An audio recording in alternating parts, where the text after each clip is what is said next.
하나님께 예배하는 이 시간, 우리 별내교회 중창단의 찬양 예배가 또 우리 성도들의 심령 가운데 큰 감동을 주었음을 인해서 감사합니다. 우리는 지난 한 주일 동안 충성스러운 그리스도인의 생활 방식이라고 하는 주제하에 연말 기도주의를 진행했습니다. 이 제목을 본다고 하게 되면 하나님을 믿는 사람과 믿지 아니하는 사람의 삶의 방법이 동일하지는 않다, 다르다. 특별히 하나님께 충성하는 사람들의 삶의 모습은 뭔가 뚜렷한 특징이 있다라고 하는 사실을 일깨워주는 제목이기도 합니다. 오늘 여러분들이 교독했던 성경 디도서 2장 11절 14절에 있는 말씀을 보게 되면 하나님께서는 모든 사람을 구원하기 위하여 은혜를 베푸시고 그리하여 그 은혜로 말미암아 구원받은 사람들이 이 세상 살아나갈 때 어떻게 살아야 할지, 즉 세상 정욕을 다 버리고 근신함과 의로움과 경건함으로 이 세상을 살 것을 이제 이야기하고 있고, 그러면서 우리의 심령 가운데 예수님의 재림이라고 하는 소망 중에 생애해야 할 것을 말해주고 있습니다.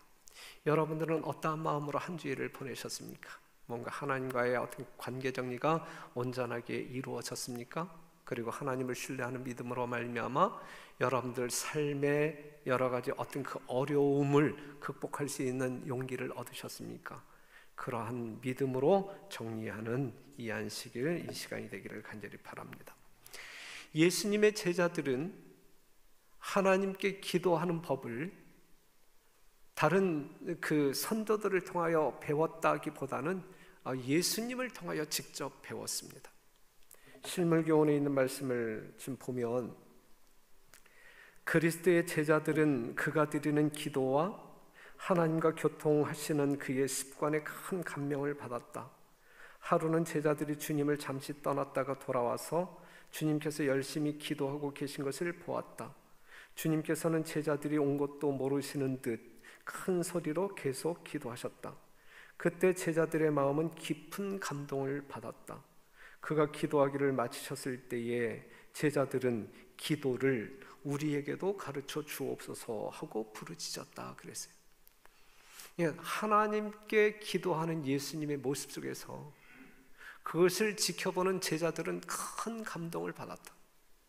나도 예수님처럼 정말 기도하고 싶은 그런 갈망이 마음 가운데서 일어났단 말이죠. 그래서 예수님, 우리에게도 기도하는 법을 가르쳐 달라. 그래서 예수님께서 제자들에게 가르쳐 준 것이 여러분들이 암송하고 있는 주의 기도문입니다. 이 말씀 상당히 중요한 말씀인데, 그리스도께서 하나님께로부터 받은 것은 우리도 받을 수 있다. 굉장한 말이지 않아요? 예수님께서 하나님께로부터 받은 모든 것을 우리도 받을 수 있다. 그러므로 그것을 구하고 받으라. 야곱 같은 견인불발의 믿음과 엘리야와 같은 백절불굴의 정신을 가지고 하나님께서 약속하신 모든 것을 간구하라 그랬어요. 이렇게 끝나면 좋은데 어떤 말씀이냐면 그리스도의 생애의 원칙이 우리 생애의 원칙이 되어야 한다. 그러니까 예수님의 삶의 원칙이 우리들의 삶의 원칙으로 실현되어질 때에 예수님이 기도함으로 말미암아 하나님께 받은 모든 것을 우리도 받을 수 있다라고 하는 말씀이죠. 하나님의 허락이 이루어지는 데는 뭐가 있어요? 조건이 있다. 기도는 결코 의무를 대신할 수 없다 그랬어요. 그런데 어떠한 조건이냐면 그 조건이 모든 하나님의 축복은 무엇을? 순종을 조건으로 약속된 것이다. 하나님과 협력하는 사람들을 위하여 준비된 복이 하늘에 가득 차 있다. 그분을 순종하는 모든 사람들은 자신 있게 당신의 약속을 이루어 주시도록 간구할 수 있다 그랬어요. 여러분들이 정말 수없이 많은 기도 제목을 가지고 하나님께 기도하잖아요. 하나님의 능력을 신뢰하고 기도하잖아요. 예수님의 이름으로 기도하잖아요. 그런데 그러한 기도의 응답을 받을 수 있는 조건은 무엇을 전제로 하는 것이냐면 순종을 전제, 믿음으로 말미암는 순종을 전제로 하는 것이다. 그러면서 한 말씀 더 보면 조건은 이행하지 않으면서 하나님의 약속만을 내세우고 간구하는 자들은 하나님을 모독하는 것이다. 하나님께서 우리에게 제시한 조건은 이루지 아니하면서 하나님 약속했잖아요, 지켜야죠, 왜 안 주시는 거예요? 이렇게 주장하는 것은 하나님을 모독하는 것이다. 그들은 약속의 성취를 받기 위해 그리스도의 이름을 권위로 사용하지만, 예수님의 이름으로 기도하지만 그리스도께 대한 그들의 믿음과 사랑의 표시가 될 만한 일들은 행하지 않는다. 그럴 때 우리는 기도의 응답을 받을 수 없다, 이것이죠. 하나님의 축복은 무한하지만 예수님이 하나님께로부터 받은 모든 것들을 우리 또한 이 세상에서 받을 수 있지만 그리스도의 생애의 원칙이 우리의 생애의 원칙이 되지 아니할 때, 또한 하나님의 말씀을 순종하지 아니하면서 구하는 것은 의미가 없다, 우리가 받을 수 없다라고 하는 사실을 일깨워주고 있습니다. 오늘 이 시간에 우리가 나누고 싶은 말씀은 마지막 때 살아가기. 교회 지남의 이 낭독문으로 제출되어진 그 제목 중에 하나가 이제 오늘 이 시간에 여러분들과 함께 공유해야 할 말씀 제목이 마지막 때 살아가기. 이제 이 제목으로 함께 은혜를 나누고자 합니다. 마지막 때예요. 마지막 때. 그러면 여러분들이 알다시피 성경에서 말하는 마지막 때는 언제이냐? 마지막 때는 언제이냐?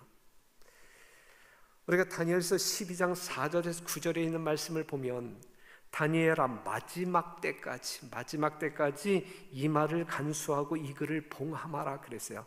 마지막 때가 언급되어 있어요. 이 마지막 때가 언제이냐 이거죠.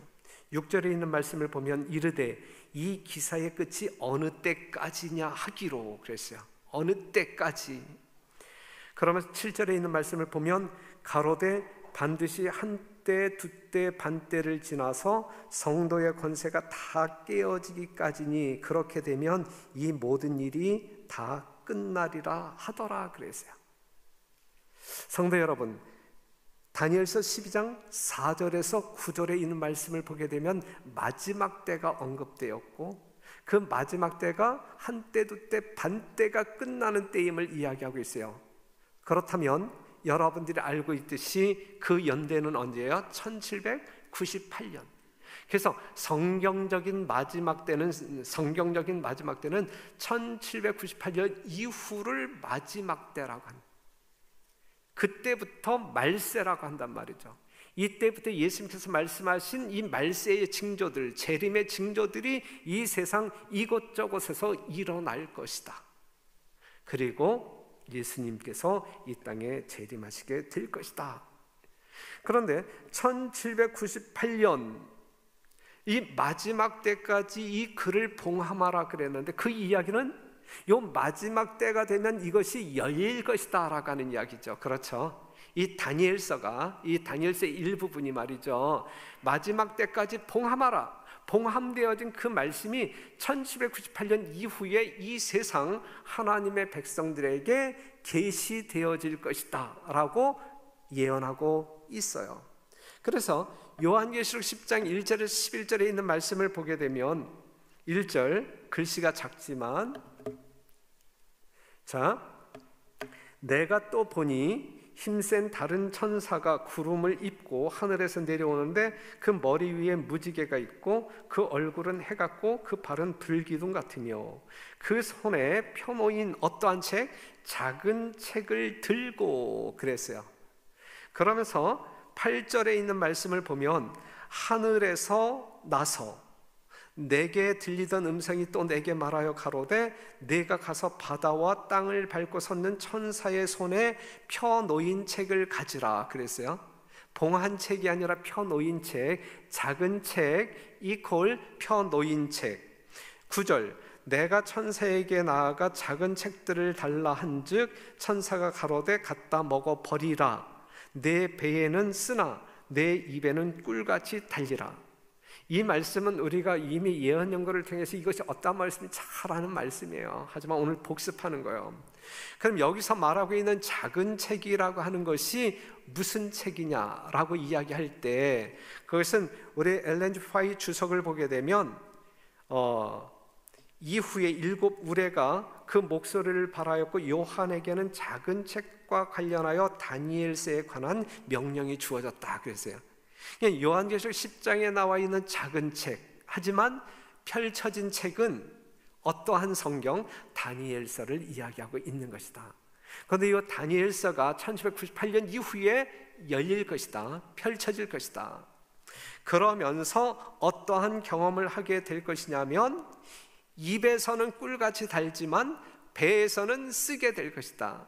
여러분들이 아시는 바대로 윌리엄 밀러가 다니엘서 8장 14절에 있는 말씀을 해석함으로 말미암아 재림 운동이 세계적으로 일어났고, 하지만 1844년 10월 22일 날 오실 것으로 확신했던 예수님의 재림이 이루어지지 아니하자 모든 사람들이 아주 쓰디쓴 대실망을 경험하죠. 바로 그 말씀을 가리키고 있는 것인데, 그런데 이 대실망의 원인을 이 남은 무리, 다 떠나고 남아있는 무리들에 의하여 어떠한 기별을 접촉하게 되냐면 하늘 성소에 대한 깨달음을 경험하게 돼요.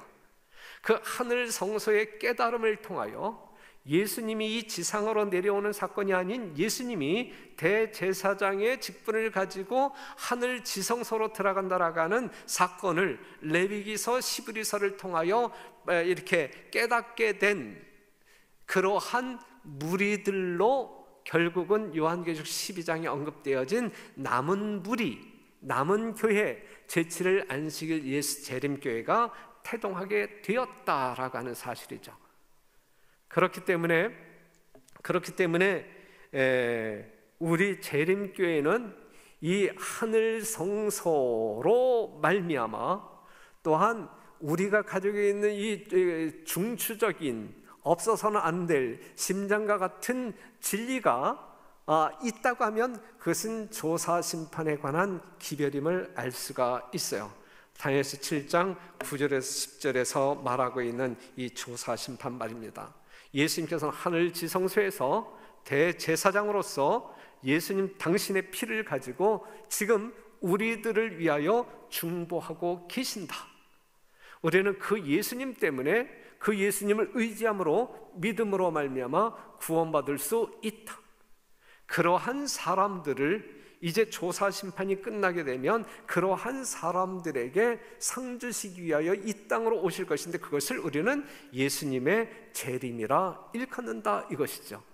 이러한 성경적 예언적 요약이 여러분들 신앙의 밑거름이 되게 되기를 간절히 바랍니다. 요한계시록 20장 12절에 있는 말씀 보면 보라 내가 속히 오리니 내가 줄 상이 내게 있어 각 사람에게 그의 일한 대로 갚아주리라 그랬어요.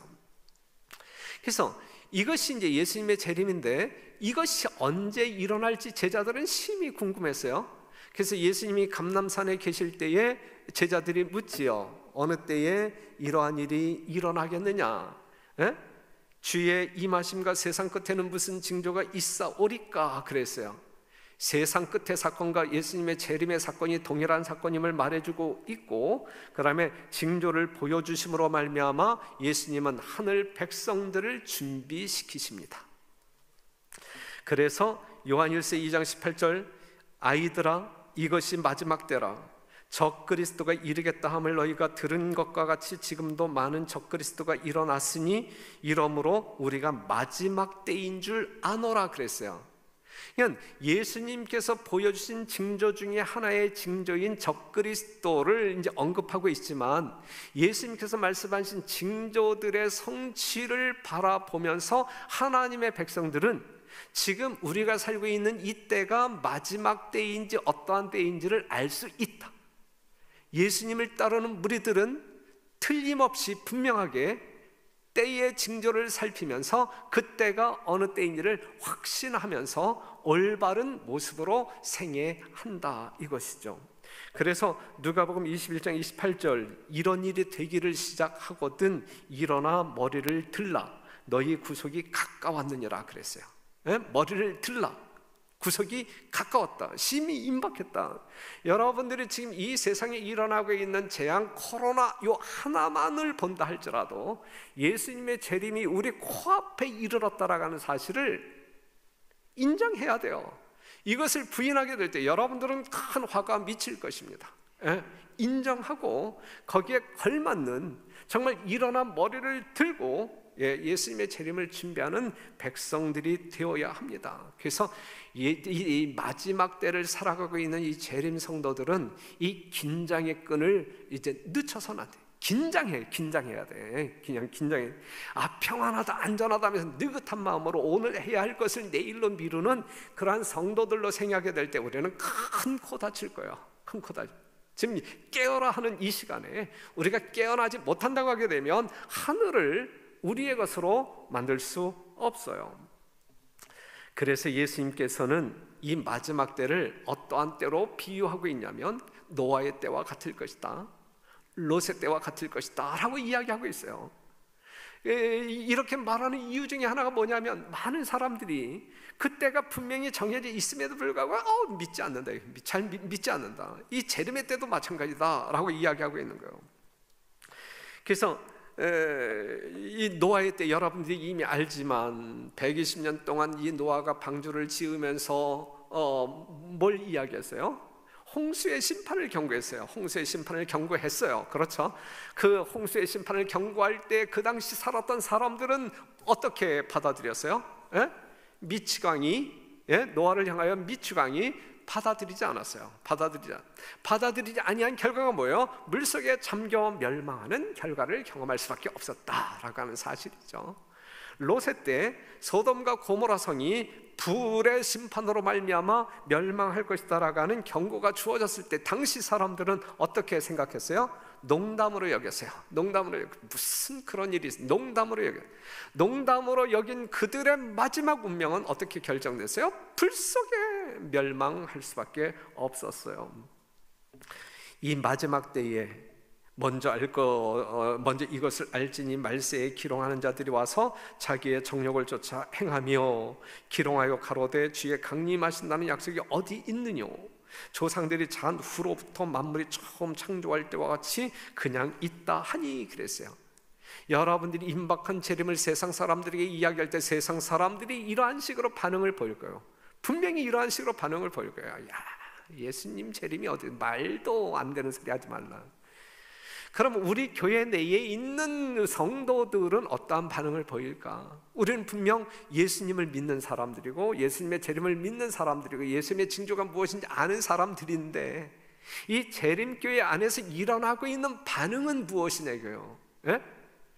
예수님의 재림을 분명히 믿지만 아직은 아니야, 이렇게 이제 생각한단 말이죠. 예수님은 지금이 바로 그때다라고 이야기하는데 우리는 아직 아니야 라고 생각한단 말이죠. 그렇게 생각하며 그렇게 살 때에 믿지 아니하는 사람들과 동일한 운명에 처하게 될 것이다. 그렇기 때문에 성도 여러분, 재림 성도 여러분, 별대교회 성도 여러분, 깨어야 돼요. 우리는 그때를 알아야 돼요. 알잖아요. 우리는 알잖아요. 성경을 통하여 주어진 말씀을 통하여 명약관하게 분명하게 알 수 있잖아요. 지금 우리가 살고 있는 이때가 마지막 때임을, 예수님의 재림이 진짜 코앞에 이르렀으면 우리는 감각적으로 알잖아요. 성경적으로 알 뿐만 아니라 감각적으로 알잖아요.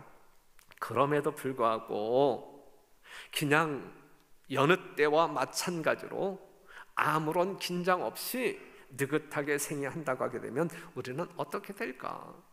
그렇게 살지 말게 되시기를 간절히 바라고 이 시대에 합당한 삶을 살게 되기를 바랍니다. 그러면 어떻게 사는 것이 우리들이 올바로 사는 그러한 모양일까 할 때 이름에 걸맞게 살면 돼요. 이름에, 여러분들이 가지고 있는 이름에 걸맞게 살면 돼요. 여러분들이 가지고 있는 이름이 뭔데요? 제7을 안식일 예수 재림교, 그 이름에 걸맞게 거기에 하나 덧붙이면 별내교회, 제7일 안식일 예수 재림교 별내교, 그 이름에 합당하게 생기하면 여러분들은 틀림없이 예수님의 재림을 기쁨 가운데 영광스럽게 맞이할 수 있을 거라 믿어 의심치 않습니다. 어떻게 살아야 할까? 저는 오늘 이 시간에 여러분들이 이렇게 살면 될 거라고 3가지로 요약해서 말씀을 드리려고 합니다. 첫 번째는 예수님을 영접하라. 예수님을 영접하라. 이미 예수님을 믿는 사람들이기 때문에 이 안식일 하나님을 예배하기 위하여 2절에 나와 있잖아요. 그런데 여러분들을 향하여 예수님을 영접하라라고 다시 한번 이야기해. 요한복음 1장 12절, 영접하는 자 곧 그 이름을 믿는 자들에게 하나님의 자녀가 되는 권세를 주셨다 그랬어요. 우리는 예수를 믿음으로 말미암아 거듭난 자, 하나님의 백성된 사람들이잖아요. 그런데 지금 여러분들 심령 가운데, 여러분들 삶 가운데 그 예수님이 계시느냐 이거예요. 지금 문제는 우리가 예수 믿음으로 말미암아 하나님 백성 되었는데 지금 그 예수님이 여러분들 심령을 지배하고 있느냐, 여러분들이 그 예수님의 삶을 살아가고 있느냐, 그것이 문제거든요. 우리가 그 예언적으로 이 마지막 시대의 교회를 예표하고 있는 라오디게아 교회를 본다고 하게 되면, 이 라오디게아 교회는 예수님이 교회 안에 있어요, 아니면 교회 밖에 있어요? 이 라오디게아 교회에, 이 마지막 시대의 이 재림 교회에 이 예수님은 문 밖에 있어요, 문 안에 있어요? 문 밖에 있잖아요. 그렇기 때문에 그 예수님을 영접해야 된단 말이죠. 예수님을 문 밖으로 내몰지 말고 문 밖에서 문을 두드려 들어오고 싶어 하시는 예수님을 영접해야 한단 말씀이죠. 예수님이 우리 안에 있어야만 우리에게 생명이 있는 거예요. 예수님이 우리 안에 계셔야만 우리가 하나님의 백성으로 인침을 받을 수가 있는 거예요. 다른 방법이 없어요. 그래서 요한계시록 3장 18절, 이 라오디게아 교회에 보내는 기별을 보게 되면 흰 옷을 사서 입어 벌거벗은 수치를 보이지 않게 하라 그랬어요. 흰 옷을 사서 입어야 돼요. 예수님의 의의 옷을 입어야 돼요. 이것을 벗어버렸을 때, 즉 예수님이 내 안에 없을 때 우리는 수치스러운 사람이 되는 거예요. 예수님이라고 하는 이 의의 옷은 우리의 육체를 감싸는 옷이 아니라 우리 마음을 감싸는 옷이에요. 그래서 우리가 이 흰 옷을 입고 있는지 벗고 있는지 그것을 조사하는 심판이 조사심판이란 말이죠. 그것이 1844년 10월 20일부터 지금까지 진행되고 있는 심판이란 말이죠. 예수님의 보혈로 여러분들을 넉넉히 적실 때 여러분들은 흰 사람, 죄 없는 의인이 될 수 있는 것이거든요. 여전히 여러분들에게 그러한 기회가 주어지고 있는 것이거든요. 그렇기 때문에 은혜의 시간이 우리에게 주어진 것이거든요. 그럼에도 불구하고 이 예수님을 우리의 문 밖으로 내민다고 하게 되면 우리는 그냥 여전히 예수 없이 그냥 마귀의 자식으로 살 수밖에 없단 말이죠. 그래서 고린도후서 13장 5절에 있는 말씀 보면 너희가 믿음에 있는가 너희 자신을 시험하고 너희 자신을 확증하라. 이 마지막 때를 살아가고 있는 여러분들에게 요청하고 있는 말씀이에요. 내가 정말 구원받을 믿음이 있는지 시험하고 확증하라. 그 다음에 예수 그리스도께서 너희 안에 계신 줄을 너희가 스스로 알지 못하느냐. 그렇지 않으면 너희가 버리운 자니라 그랬어요. 예수님이 내 안에 계심을 우리가 정말 감각하고 살아야 되고 내 자신의 모든 의지를 그 예수님에게 내어 굴복시킬 때, 그 예수님의 마음으로 살 때, 정신으로 살 때 우리는 믿음에 있는 사람들임을 확증할 수 있는 것이고 그러한 사람들에게 구원이 주어지는 것이란 말씀이죠. 여러분들이 입으로 주님을 부른다고 해서 여러분들이 주님을 모시고 사는 백성들이라 말하기에는 지금 거리가 멀죠. 사랑하는 성도 여러분, 이 마지막 때 우리는 어떻게 살아야 할 것이냐? 예수님을 영접하자. 지금 여러분들 심령 가운데, 여러분들 삶 가운데 이 예수님이 계신지 아니 계신지, 문 안에 있는지 마음 밖에 있는지 점검하고 확증하라 이거예요. 정말 긴장하는 마음으로, 정말 내가 예수님과 더불어 생애하고 있는 사람인가? 난 지금 정말 예수님과 동행하고 있는 사람인가? 지금 내 안에 예수님이 계시는가? 내 마음은 예수님의 마음인가? 시험하고 확증하라. 이것이 이 마지막 때 사는 재림 성도들의 생활 모습이어야 합니다. 그리고 우리는 누구를 따라가라? 예수를 따라가라. 예수를 따라가라. 여러분들이 따라가야 할 대상은 예수님이지 세상 어느 누구도 아니다. 요한복음 14장 6절에 있는 말씀, 길이요 진리요 생명. 그렇기 때문에 이 예수님을 따라갈 때에 우리는 아버지께로 갈 수 있고 사망에서 생명으로 옮겨질 수 있는 거란 말이죠.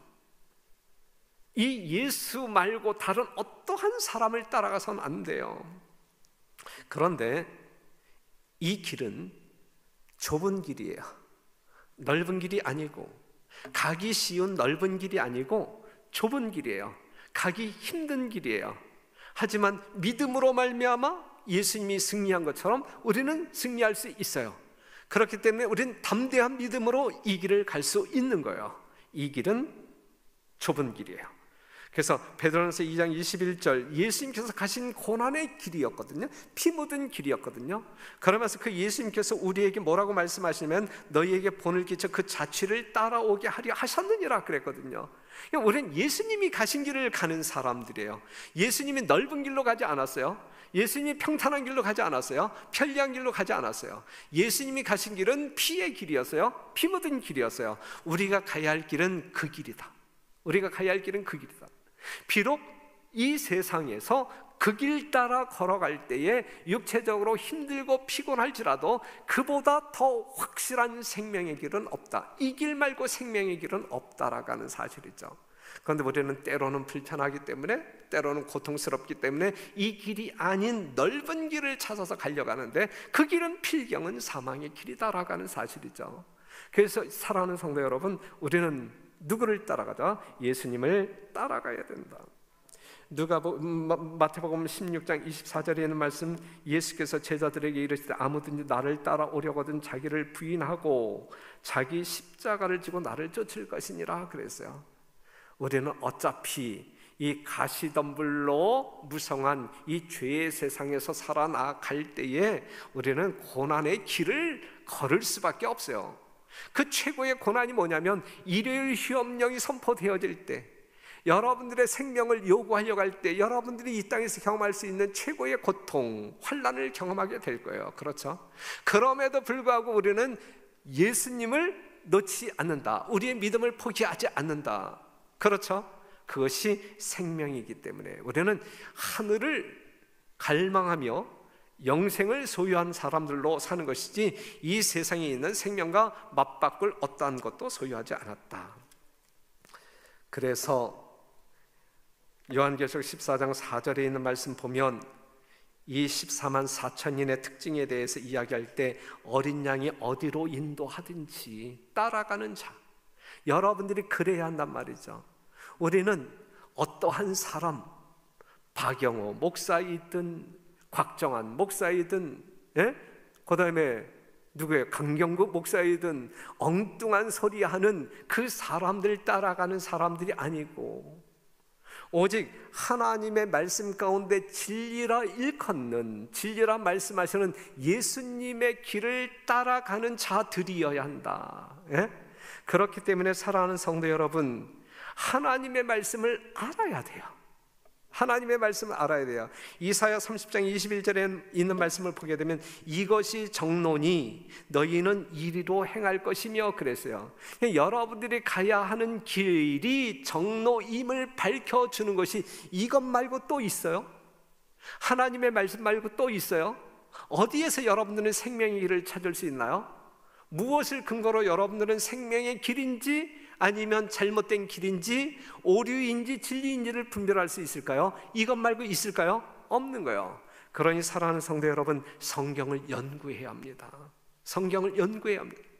만약에 지금 여러분들이 이 담임 목사의 설교를 듣고 있지만 이 설교 말씀이 하나님의 말씀에 맞는지 안 맞는지 분별할 수 있는 능력이 없다고 하면 여러분들은 상당히 위험한 존재들이 될 수 있어요.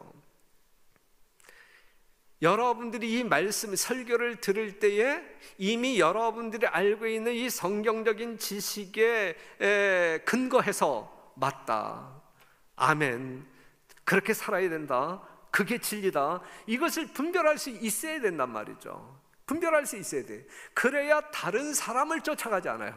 그래야 다른 어떠한 진리를 오류를, 이설을 쫓아가지 않아요. 이 마지막 때에 이 교회 안에 깊숙이 이설은 침투할 거예요. 그러니 그러한 영적인 분별력이 없는 사람들은 그 이설이 마치 하나님께서 제공하고 하시는 생명의 떡인 양 물어버릴 거예요. 그런데 결국은 마귀의 미끼에 불과, 그래야 결국은 우리가 영원한 생명을 잃어버릴 수 있단 말이죠. 그래서 요한계시록 3장 18절 이 마지막 교회를 향하여 하시는 말씀이 안약을 사서 눈에 발라 보게 하라 그랬어요. 볼 수 있어야 돼. 분별할 수 있어야 돼요. 분별력이 있어야 돼요. 지금 때가 어느 때인지, 하나님의 말씀이 맞는 것인지 틀린 것인지 분별할 수 있어야 된단 말이죠. 네. 그것이 이 마지막 때에 살아가고 있는 재림 성도들의 모습이어야 한다. 생활이어야 한다. 나더러 주여 주여 하는 자마다 다 하늘에 가지 않아요. 오직 하늘에 계신 아버지의 뜻대로 행하는 자라야 들어갈 수 있다 그랬어요. 그 아버지의 뜻이 뭐냐 이거예요. 우리는 아버지의 뜻을 행하여야 하는데, 아버지의 뜻을 따라가야 할 사람인데 그 아버지의 뜻이 뭐냐 이거예요. 뭐냐? 우리는 둘 중에 하나일 거예요. 아버지의 뜻이 무엇인지 아는데 따라가지 아니하는 사람이 있고, 하나님의 뜻이기 때문에 따라가려고 애쓰는 사람들이 있을 것이란 말이죠. 우리 별내교회 모든 성도들은 하나님 가라사대 앞에 그냥 겸손히 무릎 꿇고 따라가는, 그리하여 진정한 회개와 개혁이 일어나는 살아있는 성도들이기를 간절히 바랍니다. 마지막 때 우리는 어떻게 살아야 할까? 예수님을 영접하라. 두 번째, 예수님을 따라가라. 예수님의 일을 하라. 예수님의 일을 하라. 요한복음 5장 17절 예수께서 저희에게 이르시되 내 아버지께서 이제까지 일하시니 나도 일한다. 예수님이 하신 말씀이야. 아버지께서 일하시니 나도 일한다. 이렇게 말씀하신 예수님이 요한복음 20장 21절에서는 예수께서 또 가라사대 너희에게 평강이 있을지어다. 아버지께서 나를 보내신 것 같이 나도 너희를 보내노라 그랬어요. 예수님이 하나님께서 부여하신 사명을 가지고 이 땅에 오셨고, 예수님이 여러분들에게 사명을 주어서 세상으로 내보내셨고, 예수님이 지금 일하시니 우리도 뭐 한다? 일한다라고 고백하며 일하는 성도들이 되어야 한다는 말씀이죠. 이것이 마지막 때에 살아가는 재림 성도들의 참 모습이어야 합니다. 주께서 가라사대 지혜 있고 진실한 청지기가 되어 주인에게 그 집 종들을 맡아 때를 따라 양식을 나누어 줄 자가 누구냐? 진실한 청지기로서 때를 따라 양식을 나누어 줄 자가 누구냐 이거예요. 누구냐? 이것이 제7일 안식일 예수 재림교 별내교회 성도 여러분들이어야 되지 않겠습니까? 이것이 우리들이어야 되지 않겠습니까? 주인이 이를 때에 그 종이 이렇게 하는 것을 보면 그 종이 복이 있으리로다 그랬어요. 사랑하는 성도 여러분, 여러분들에게 묻습니다. 이 세상 가운데서, 다른 교파 가운데서 이때, 이 마지막 때 예수님 재림 직전에 살아가고 있는 이 온 인류에게 생명의 떡을 나누어 줄 수 있는 교회가 누구냐 이거예요. 이 생명의 떡을 가지고 있는 자가 누구냐 이거예요.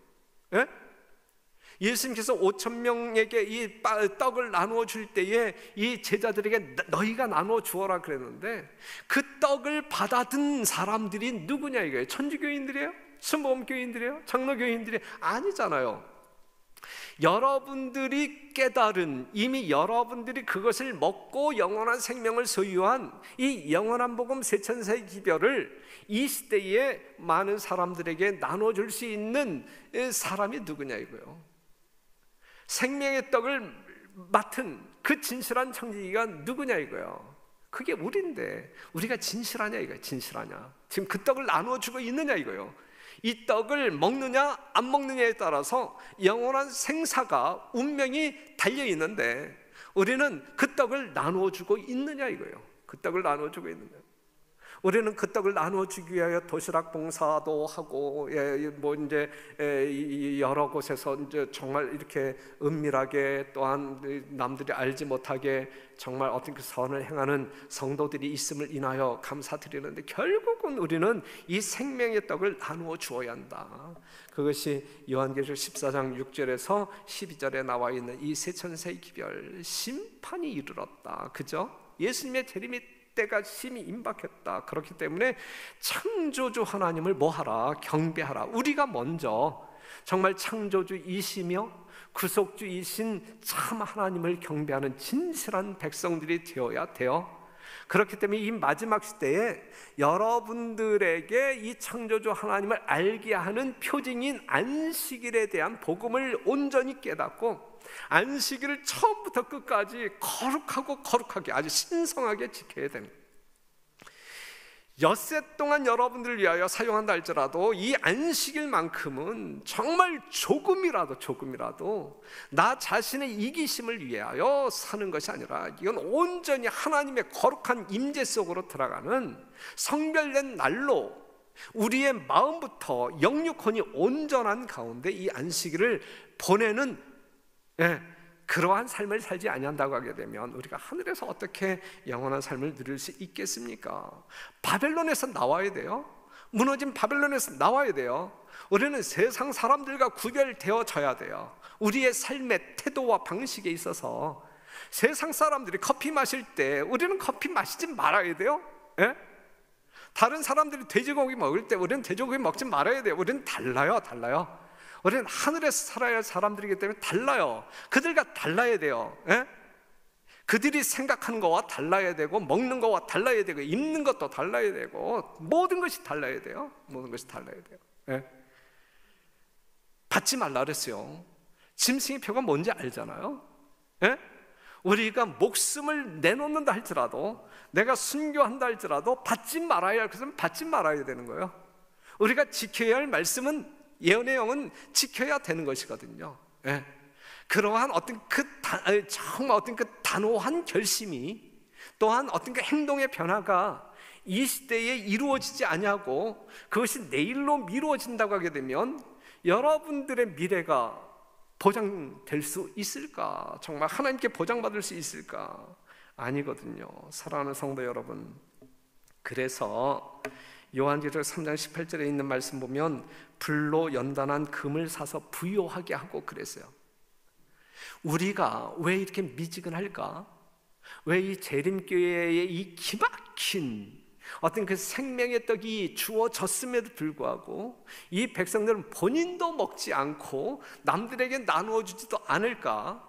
왜 천국문을 가로막고 서서 본인도 들어가지 않고 남들도 들어가지 못하게 할까? 지금 우리가 그 짓 하고 있는 거 아니에요? 지금 현재 우리가 진짜 너무 심한 말인가요? 마지막 때이니까 우리가 깨어나야 될 것이기 때문에 제가 지금 강경한 어조로 말씀드리는데, 우리가 그렇게 살지 말아야 돼요. 그런데 우리가 그렇게 살고 있다고 하면, 그렇게 살 수밖에 없는 이유가 뭐냐면 사랑이 없기 때문에 그래요. 여기서 말하고 있는 금은 사랑을 상징하고 있는 것이거든요. 우리가 맨날 사랑 이야기 하거든요. 그렇죠? 이 교회에 오게 되면 뭐 사랑, 뭐 전도, 선교 이야기 하는데, 이 사랑에 메마른 사람들이 이 교회 안에 있다고 할 때 이게 얼마나 우스꽝 일이에요. 이 라오디게아 교인들은 정말 금으로 아주 부유한 자라고 아주 착각하고 사는 백성들이잖아요. 그런데 없잖아요. 금이 없잖아요. 부유함이 없잖아요. 사랑이 없다니. 이 마지막 시대에 이 재림교회 안에 사랑이 없다니. 사랑이 없기 때문에 전도할 맛이 나요. 사랑하는 사람들을 살리기 위하여 전도하는 것인데, 사랑하지 않는데, 상대도 하기 싫은데, 주고 싶지도 않은데 그들에게 뭘 주겠어요? 그러니까 안 되는 것이거든요. 그래서 마음을 다하고 뜻을 다하고 목숨을 다하여 하나님을 사랑하는 사람들은, 그 사랑을 소유한 사람들은 자기 몸처럼 이웃을 사랑하게 된다. 자기 몸처럼 이웃을 사랑하는 사람들에 의하여 영원한 복음이 증거되어질 것이다. 그렇지 아니한 사람들이 뭘 증거할 수 있겠어요? 나눠줄 게 없는데, 나눠줄 게 있어도 나눠주고 싶은 마음이 없는데. 그렇죠. 그렇기 때문에 사랑하는 성도 여러분, 이 마지막 때에 우리는 어떻게 살아야 할까? 먼저 예수님이 내 안에 계신지 아니 계신지 시험하고 확증해야 돼요. 문 밖에 세워두어서는 안 돼요. 내 안에 있는 예수님을 밖으로 내쳐서는 안 돼요. 밖에 있는 예수님을 영접해야 돼요. 예수님의 마음으로 살아야 돼요. 예수님의 삶을 우리가 본받아야 돼요. 예수님을 따라가야 돼요. 진리의 말씀, 정말 진리이신 예수님을 따라가야 돼요. 그것이 내 생명을 요구하는 길이라 할지라도 그 길만이 생명의 길이에요. 그 길만 따라가야 돼요. 어떠한 좌우를 돌아보면서 다른 사람에게 다른 기별에 기웃거려서는 안 돼요. 오직 하나님의 말씀을 탐구함으로 말미암아 하나님의 말씀에 순종하는 삶을 살아야 할 것입니다. 그리고 하나님께서 정말 우리에게 맡겨준 생명의 떡을 다른 사람들을 살리기 위하여 나누어주는 진정한 주의 종들이 되어야 할 것입니다. 우리는 마지막 때에 가까이 이르고 있다. 나는 하나님의 보응하시는 심판이 이 땅에 이미 내리고 있음을 보았다. 이미 주님께서는 바야흐로 일어나려고 하는 사건 등에 관하여 우리에게 경고하셨다. 그럼에도 불구하고 우리가 평안하다, 안전하다, 이렇게 살면 안 된다는 이야기예요. 여러분 조금 긴장해 주세요. 이 마지막 때를 살아가는 성도 여러분, 지금 긴장하시고 정말 결코 여러분들이 오늘 해야 할 그 일을 내일로 미루지 마시고 하나님의 말씀에 진짜 믿음을 소유한 사람들이라고 하면, 하나님을 진짜 사랑하는 성도들이라고 하면 이렇게 살지 말고 하나님께서 요구하시는 모양대로 생애하시는 여러분과 제가 되기를 간절히 바라면서 말씀을 마치겠습니다.